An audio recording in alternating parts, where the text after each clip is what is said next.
Hello hi friends, welcome to my world my kitchen. వేడి వేడి గుంత పొంగనాలండి, అది కూడా ఎల్లిపాయ కారంతో ఎలా ప్రిపేర్ చేయాలో చూసిద్దాం.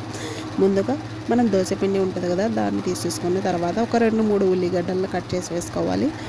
వాటితో పాటు ఒక 4-5 పచ్చిమిర్చిని సన్నగా తరిగి వేసుకోవాలి. ఇంకా మనం కొత్తిమీర కూడా సన్నగా తరిగి వేసుకోవాలండి.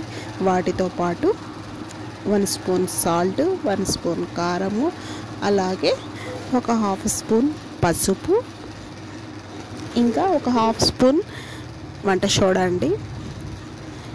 దాంతో పాటు కొంచెం జీలకర్ర కూడా వేసుకొని బాగా కలుపుకోవాలి.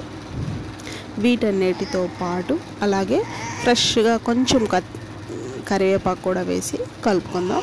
అంతేనండి, మనకి గుంత పొంగనాల బ్యాటర్ అయితే రెడీ. బాగా మిక్స్ చేసి కొంచెం సేపు అలా ఇవ్వండి. ఆ తర్వాత మనం గుంత పొంగనాలు ప్యాన్ పెట్టేసుకొని ఆయిల్ వేసుకోవాలి. ఆ తర్వాత ఒక్కొక్క స్పూన్ గుంత నిండేంత వరకు వేసేసుకోవాలి. వాటిని క్లియర్గా వేసుకున్న తర్వాత మూత పెట్టేసుకోవాలండి. ఒక 5 మినిట్స్ లో ఫ్లేమ్లో పెట్టుకొని ఉడికించుకున్నామా. చూడండి, మన పొంగనాలు ఎంత పర్ఫెక్ట్గా కుక్ అయినాయో.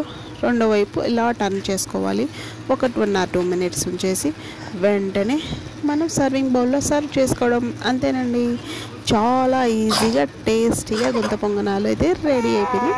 మీరు కూడా ఒకసారి ట్రై చేయండి, ఎలా ఉందో కామెంట్ చేయండి. వీడియో కానీ నచ్చిందా ప్లీజ్ లైక్ చేయండి, షేర్ చేయండి, సబ్స్క్రైబ్ చేసుకోండి. Thank you for all.